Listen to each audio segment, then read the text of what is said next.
நாமளும் சரி விவசாய வீடியோ ஏதாவது போடுவோம் அப்போ அப்படின்ற மாதிரி ஒரு ஐடியாவில் இருந்தோம்.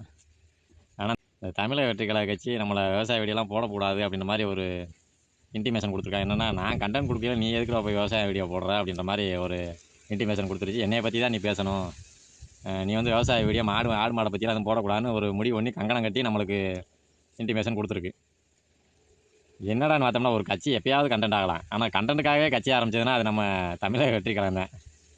நேற்று அந்த 3ஆம் ஆண்டு தொடக்க விழா, யார் நம்ம தமிழக வெற்றி கழகம். சரி அதுலையாவது ஏதாவது ஆகச்சிறந்த பேச்சை பேசியிருப்பாப்லன்னு பார்த்தா இந்த சோசியல் மீடியாவில் இந்த மேடைகளில் நாம் தமிழர் கட்சி, இந்த யூடியூப், இன்ஸ்டாகிராமு, ஃபேஸ்புக்கில் இந்த நாம் தமிழர் கட்சியோ இல்லை டிஎம்கே ஏடிஎம்கே பூரா வந்து தமிழக வெற்றி கழகத்தை விமர்சனம் பண்ணியிருப்பாங்க. பாருங்க, இந்த விஜய் ஏன் வெளியே வர மாட்டாப்புல, ப்ரெஸ் மீட் வந்து கொடுக்க மாட்டாப்புல, ஒரு ஒரு கருத்துள்ள விஷயம் எந்த விஷயத்தையும் பேச மாட்டாப்புல, மேம்போக்கான அரசியலே பண்ணிக்கிட்டு இருக்காப்புல, அதுலேயும் ஒன்லி பார்த்தோம்னா திமுக எதிர்ப்பு அரசியலை மட்டும்தான் பண்ணுறாப்புல, வேறு அவர்கிட்ட ஒரு ஐடியாலஜி இல்லை, ஒரு ஐட்டம் இல்லைன்னு சொல்லிட்டு எல்லா மீடியாவிலையும் எல்லா சோசியல் மீடியாவிலையும் வருது. இவர் வீட்டில் உட்காந்துட்டு ஒரு அரசியல் பற்றின எந்த ஒரு இதையும் பார்க்க மாட்டாப்புல, இதை ஒன்றத்தான் பார்க்குறாப்புல, ஃபேஸ்புக், யூடியூப், இன்ஸ்டாகிராம் இதைத்தான் பார்ப்பாப்புலன்னு நினைக்கிறேன் நம்ம விஜய்.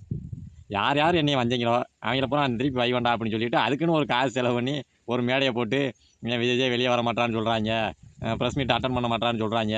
விஜய் வெளியே வர மாட்டான்னு சொன்னீங்கன்னா வீட்டிலேருந்து ஒவ்வொரு விஜய் வெளியே வருவான். பாவம், தமிழ் மக்கள் பூரா பைத்தியக்காரங்கல்ல, ஒவ்வொரு வீட்டில் இருக்க பூரா பைத்தியக்காரங்க. இவர் வெளியே வரலன்னு சொன்னோன்னே ஒவ்வொரு வீட்டிலேருந்து ஆள் பூரா வெளியே வந்துடுவாங்க. எல்லாம் லூசு பயிலெல்லாம் தெரியும் நம்மளை பார்த்தா. அதே மாதிரி ஸ்டாலின், அவர் பாவம் என்னத்தையும் அரசியல் பண்ணிக்கிட்டு முதலமைச்சராக இருந்துக்கிட்டு வீட்டில் படுத்து எழுந்திரிக்கிறாப்புல. அவரை போயிட்டு ஒரு தூங்கையில் போய் இவங்க உசுப்பாங்களாம்.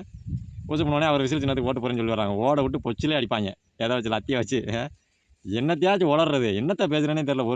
ஒரு மேடை ஒன்று போட்டிருக்கீங்க, ஒரு மேடையில் நீங்கள் பேசுகிற ஒரு தொண்டைங்கிட்டையும் ஒரு அசியங்கிட்டையும் ஒரு கருத்து, ஒரு கருத்தியல், எதை சேர்க்கணும், என்ன பண்ணணும், அதெல்லாம் ஒன்றும் கிடையாது. என்னை வந்தீங்களடா, நான் உங்களை வைவேண்டா.